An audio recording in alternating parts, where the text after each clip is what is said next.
As mentioned, this webinar will be a lot about the future, but we will start in the other end with history. Kristina Tamm Hallström and Martin Gustavsson are researchers at SCORE, Stockholm School of Economics and Stockholm University. Their research is about the history of quality assurance, and they are here today to help us understand what led up to today's system, and with that, maybe say something about the future. Over to Stockholm. So, my name is Kristina Tamm Hallström. I'm Associate Professor in Management at the Stockholm School of Economics and also Research Director at the Stockholm Center for Organizational Research. And I'm Martin Gustavsson, Associate Professor in Economic History and a researcher at the same center, SCORE. We are happy to get this opportunity to present findings from our research project that we are currently working on. But first, a few words about SCORE, our research environment. Stockholm Center for Organizational Research is a multidisciplinary research center for basic research in social science, with a specific interest in the organization and governance of the public sector and its intersection with the market and civil society. Many projects at SCORE address questions about legitimacy, authority, power, and change. The research we will talk about today is situated among the SCORE studies working on the theme organizing markets. As organization scholars, we see many markets as highly organized and more or less embedded in social structures upheld by rules, monitoring, and sanctions in which state organizations, but also other market organizers, are engaged and play important roles in shaping markets. To us, business associations, consultancy firms, ranking institute, professions, standard setters, certifiers, and accreditation bodies are all examples of market organizers. In this presentation, we broaden our time horizon. We will talk about the contemporary regulatory regime that you are all part of, but also compare it to regimes of previous time periods in which standards have played a central role. Our purpose is to place the present in perspective. Knowledge about the history of previous social orders, as well as knowledge about the processes leading up to new orders, when old structures are questioned and new ones are proposed and negotiated, help us to unpack the taken for granted of today and to be reminded of alternative ways of ordering, and hopefully also to inspire us to think about possible avenues for the future. So, I will try to... There.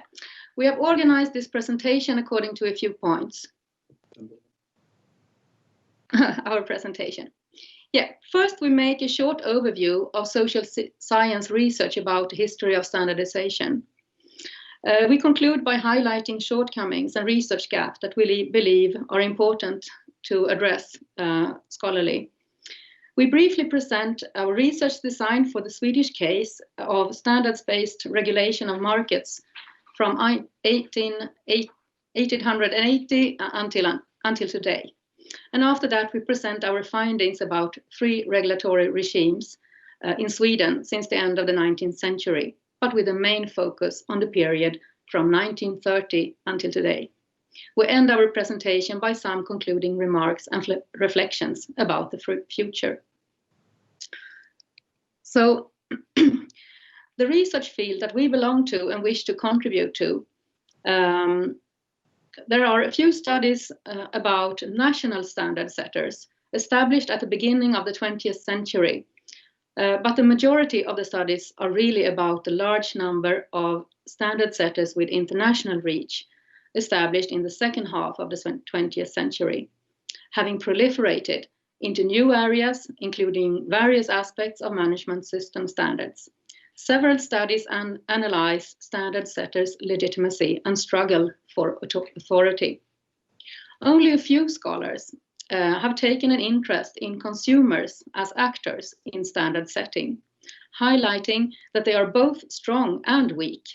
On the one hand, consumer interests have successfully been placed on the standard setting agenda, but on the other, consumers often have scarce resources and a hard time of making themselves heard among large corporations, for example.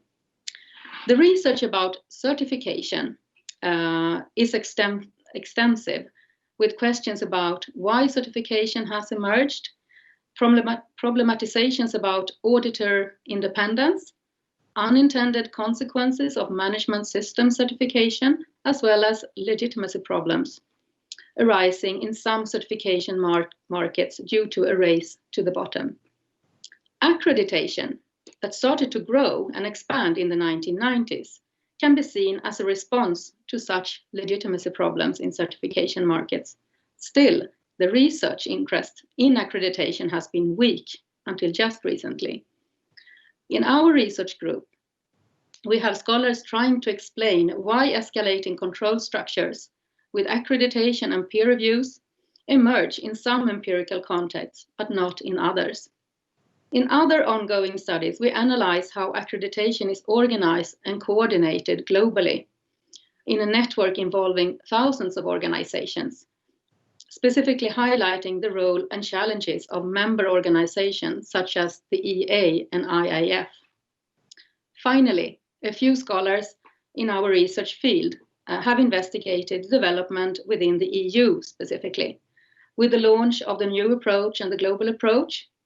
In this research, it is highlighted the neoliberal ideology behind these frameworks, with its strong belief in market solutions and principles of self-control combined with accredited certification, and discusses how these regulatory frameworks are driven by goals of realizing the internal market and facilitating world trade.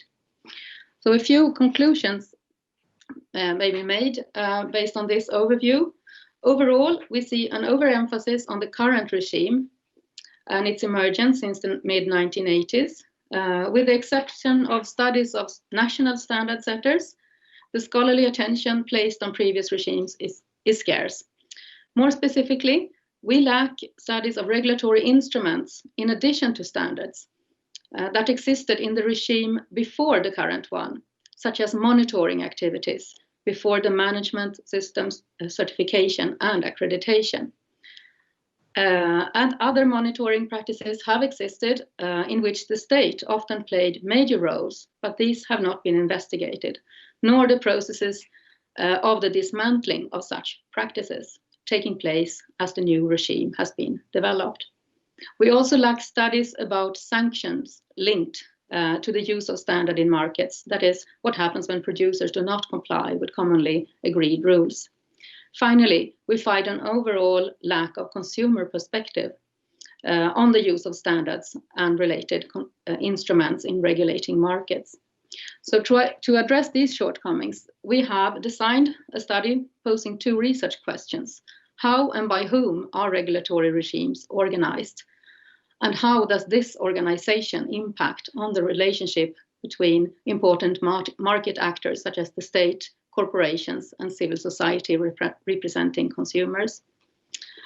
And we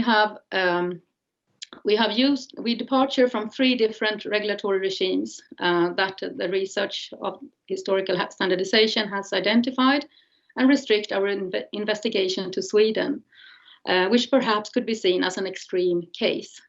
But we also know from historical research that the state involvement was highly present also in other countries, in particular during the Middle Period.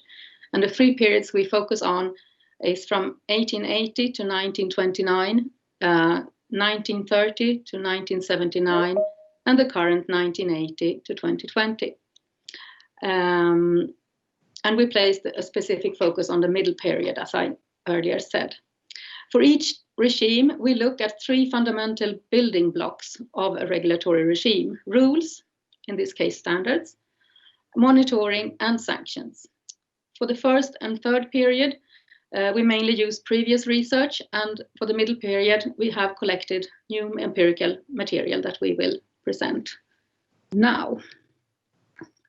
Yes, so here's a picture of the three mentioned regulatory regimes, or the three waves of the standardization movements, as they have been called in standardization research. As been said, we have had a special interest in the middle period and the shift towards the last one.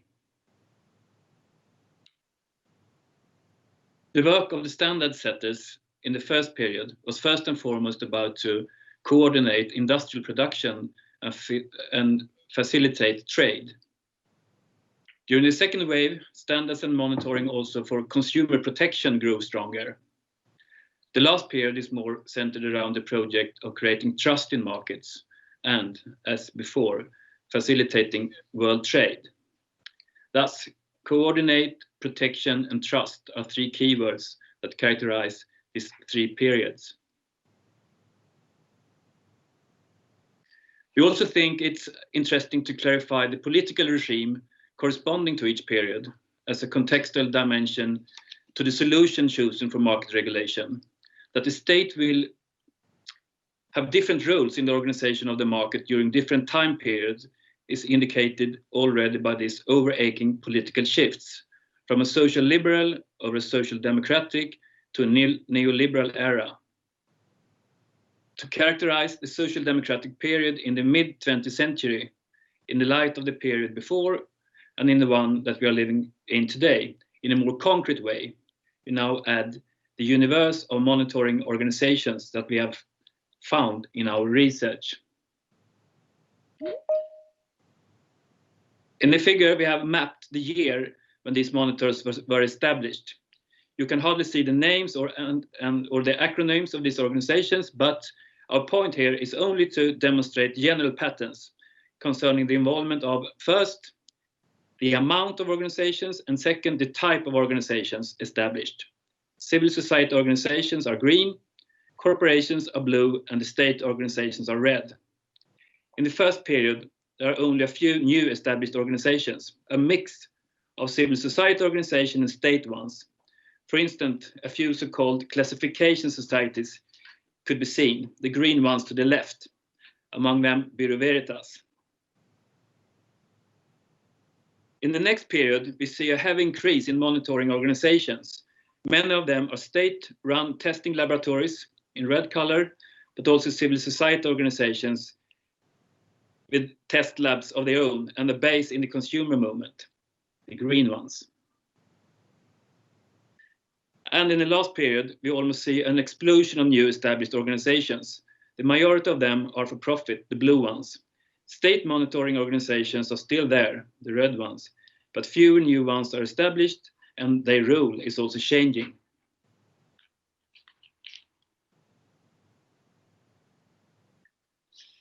In this picture, we illustrate the general tendency within each period regarding the object of control. While there was greater focus on testing physical products in the two earlier periods, the focus since the 1990s is increasingly on monitoring organizations and their management systems. And finally, in this picture, we highlight sanctions in different time periods. During the first wave, the sanctions are restricted and more a question of business-to-business relationships. The consumer interest gained greater importance during the second wave, as well as a perception that highlighted the imbalance and possible conflict between, on the one hand, informed and powerful corporations, and on the other hand, less informed and less resourceful consumers. Here the state came in as a guardian to protect consumers from bad products and producers through clear sanctions. For example, the possibility to publish lab test results of products in state-owned consumer magazine, Råd och Rön.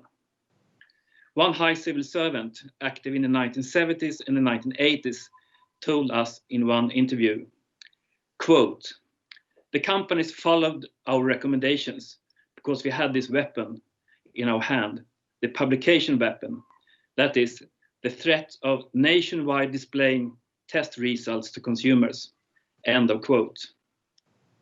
This is a quite different type of sanction compared to the ones used today, where the potential conflict between consumers and producers is also downplayed. The audit reports notifying deviations are not for public, as Råd och Rön was. And the worst case scenario, in case of non-successful certification, is not bankruptcy due to nationwide negative criticism, but a withdrawal of the certificate. And these actions will the consumers be more or less excluded from, or at least not aware of, if not exposed in national media. Okay, so we will try to wrap this up. We will draw a few conclusions, mainly about the differences between the previous and the current regimes.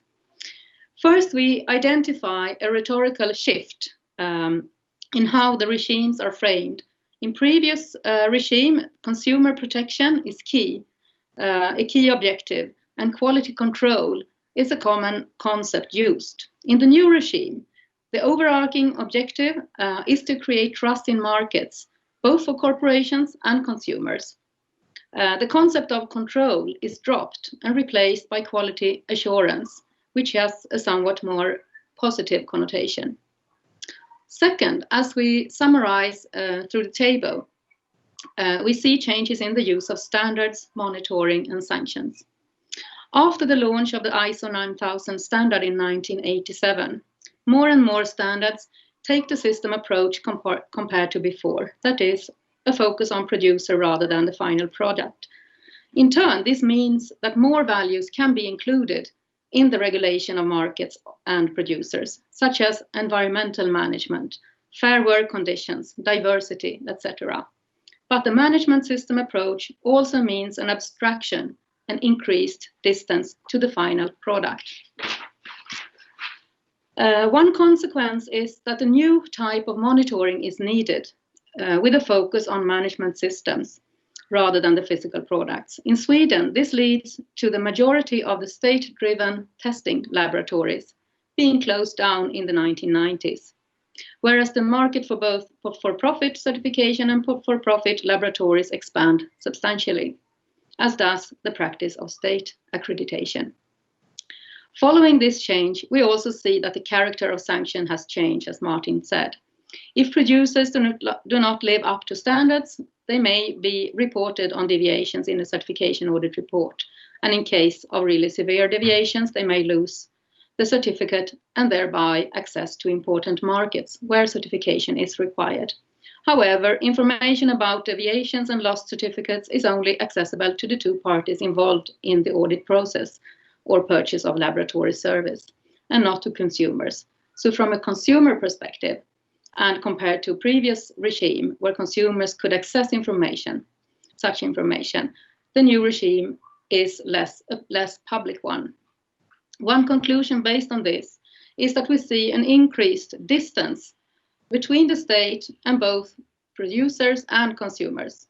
Producers are expected to perform self-control and are responsible to document their management system in line with an ISO standard. Certifiers act as an intermediary, performing audits of producers' management systems and are responsible for monitoring that they are in compliance with the standard. Accreditors that within the EU are representing the state perform evaluations of certifiers' management systems and are responsible for monitoring that they are in compliance with the standard. And a member organization such as ERAA performs peer reviews of accreditors and is responsible for monitoring that they are in compliance with the standard. There are lots of standards and lots of monitoring going on, and consumers are key actors in legitimizing the regime. Although facilitation of world trade is emphasized in the purpose of much regulatory activities, it is often highlighted that it is ultimately for the consumers to be able to trust products in markets that the regime exists. But their access to and knowledge about its functioning is restricted. Consumers in today's regime have access to and possibility to influence standards, the development of standards, but not to the processes of certification and accreditation. So in a global world, there is an obvious advantage with today's regime. It is rational, professional, and designed to function across borders, with a focus on eliminating technical barriers to trade. However, as a starting point for a discussion about the future of accreditation, we have a few reflections about challenges we see through our comparative and ongoing research. If producers perceive the regime too abstract and complex, question its value, there is a potential problem concerning legitimacy. We know from our studies made of IAF and some of its members that one threat that is discussed at these meetings is that corporations will stop using ISO 9001, which thereby would influence the work of both certifiers and accreditors, at least in the areas where certification is voluntary. The same goes for consumers. We know from that consumers, on the one hand, often don't know so many details about the current regime. On the other hand, some informed consumers that have submitted formal complaints to Swedac, for example, do find it is highly complex and abstract, and it's difficult to understand and evaluate the regime. Despite thousands of organizations involved, many standards and monitoring practices, there are examples of bad business practices that are approved by the regime and still continue to exist. And the distribution of responsibility among the involved organizations is not easy to grasp. Such aspects could make consumers question the value of the regime and thereby its legitimacy. So one question that we would like to raise regarding possible challenges in the future is how to handle legitimacy problems that could arise if a regime becomes too abstract and remote from its beneficiaries. So thank you. That was our presentation. Thank you. And a lot to discuss further there. We will just start with the question you described. 3 big waves in which quality assurance has evolved. Would you say we are approaching, or are we in the 4th wave yet? Have an answer?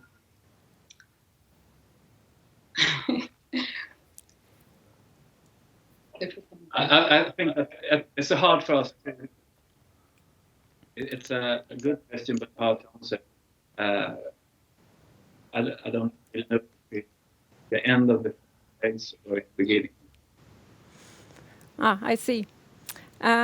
If we then back up a little bit, and you raised a number of questions there, which I think is very interesting. I will just focus now on the consumer perspective. You say that the consumer in today's system is a bit neglected. What would you say? What would be the benefit on a society level if the consumer right or the consumer perspective was a bit lifted moving forward? We don't say that the consumer is completely neglected, but the consumer has been. It's an echo going on with the noise here. We just want to point out that the consumer had more access to parts of this regime before, when it was more at the national level and more governed by the state or controlled by the state. And today, consumers, it is a very abstract system, and it's difficult to evaluate the functioning of the system. And we can see it when we go through the archives of complaints, the very few complaints that come regarding the few consumers that know about this system, that question how you can evaluate and really believe in it. Yeah. So we just we don't want to say that they're neglected. It's really consumers are emphasized as key actors in the system, but on a very abstract level. So that is our point. I see. And you had several conclusions there, where the consumer perspective was one, and legislate. Sorry, I lost the word there, but to be Could you help me? Legislation? No? The other factor you mentioned as very important. I'm thinking about that perspective. How will you move on there? I didn't really get the question there. Alltså legal... legitimacy question. You raised this as an issue. I'm interested in what is your next step in that field? What we will do research about? Yes, exactly. No, but we will continue to deepen this. This is an ongoing study, so we will enrich this picture that we have presented today, which is work in progress. And we think it's an extremely important role we have as researchers to look at. It's not. It's always important to look how the world is organized and how markets are regulated. So we will. I don't know how we can say how we will change our orientation. We will continue with this, and we have also we have several books that we have written about this our research that you can access. These are just a few examples, and we can. It's difficult to give a precise answer here to you, but we can be in touch and keep in dialogue with you regarding these important questions. Yes, of course. Thanks. One last question. If you worked at a national accreditation body, what would you like to evolve further or reflect on further if you were to give advice?